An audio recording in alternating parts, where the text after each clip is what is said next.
जो तस्वीरें हम आपके पीछे देख पा रहे हैं, जाहिर है कि कार्रवाई लगातार जारी है। कहां तक कार्रवाई पहुंची है, कितनी बची है, विस्तार से बताइए।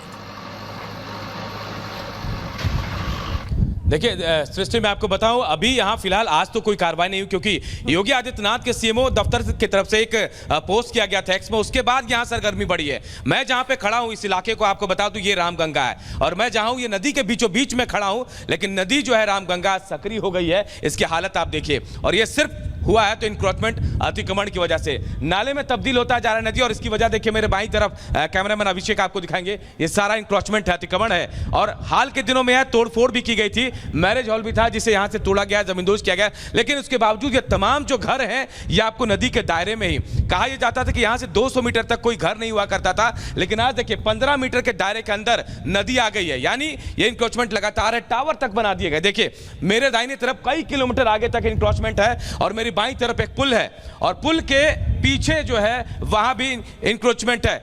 आपको हम तस्वीर दिखा दे कि तबेला बना दिया गया है, पूरे नदी को भैंसों का तबेला बनाया गया है, आगे पीछे इंक्रोचमेंट कर दिया गया है। और यहां जो है ये भी कहा जा रहा है कि जामा मस्जिद का इलाका, जहां जामा मस्जिद के प्रांगण तक इस नदी का पानी जाता था, लेकिन आज हालत ऐसी है कि नदी का पानी खुद अपने नदी में ही समाता हुआ नजर नहीं आ रहा है।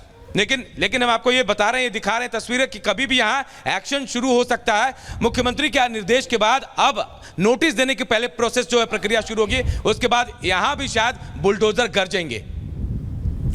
बिल्कुल अनूप, आप लगातार यहां पर बता रहे हैं सीधे तौर पर कि बुलडोजर किस तरीके से यहां पर गरजेंगे, और जैसा आपने तस्वीरें भी दिखा दी, और अनूप पूरे यूपी में संदेश दे दिया गया है, चाहे काशी से मुरादाबाद की बात करें या फिर सहारनपुर की बात करें, ये तमाम ऐसे इलाके हैं जहां अवैध रूप से नदी के किनारे ये घर बनाए गए, और ये साफ संदेश प्रशासन का है कि कार्रवाई जारी रहेगी।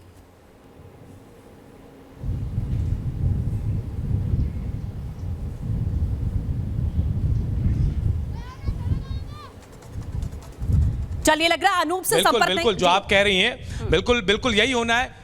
जी, बिल्कुल यही कह रहे हैं जो आप बात कह रही हैं, क्योंकि कार्रवाई होनी है। जो इंक्रोचमेंट अतिक्रमण है, आप इन तस्वीरों के जरिए देख सकते हैं, पूरा मलबा है, और ये मलबा उन्हीं घरों का है जिनको इंक्रोच करके नदी पर अतिक्रमण करके नदी की जमीन पर ये बनाया गया था। हालांकि अभी जमींदोज किया गया, लेकिन अभी भी हजारों घर हैं, यहाँ हजारों घर हैं जिनका जिक्र मुख्यमंत्री ने भी खुद अपनी पोस्ट में किया, और ये सभी अवैध तरीके से यहाँ बनाए गए हैं, और नदी का दायरा जो उसको बिल्कुल सीमित कर दिया गया है। लेकिन सवाल यहाँ ये भी उठ रहा है सृष्टि कि जब इनका निर्माण हो रहा था तब आखिर अधिकारी क्यों नहीं थे? अब सरकार को, प्रशासन को इन्हें हटाने के लिए यहां पे देखिए मुस्तैद होना पड़ रहा है। हालांकि डीएम से भी हमारी बात हुई थी, उन्होंने कहा कि मैं शाम में आपको प्रतिक्रिया दूंगी, कैसे कार्रवाई होगी, कैसे एक्शन होगा, ये बताएंगे। लेकिन नदी की हालत देखकर हम भी थोड़े मायूस हो गए, ये सोचकर कि नदी है जिस पर आस्था हिंदुओं की है, लेकिन यहां पे हालत इतनी खराब है, और सिर्फ इंक्रोचमेंट बताया जा रही है। पुल देखिए, ये पुल आप देख पा रहे हैं, पुल के उस तरफ भी उस पार भी कई किलोमीटर का ऐसा दायरा है जो इंक्रोचमेंट किया हुआ है, जिसमें अतिक्रमण किया गया है। लेकिन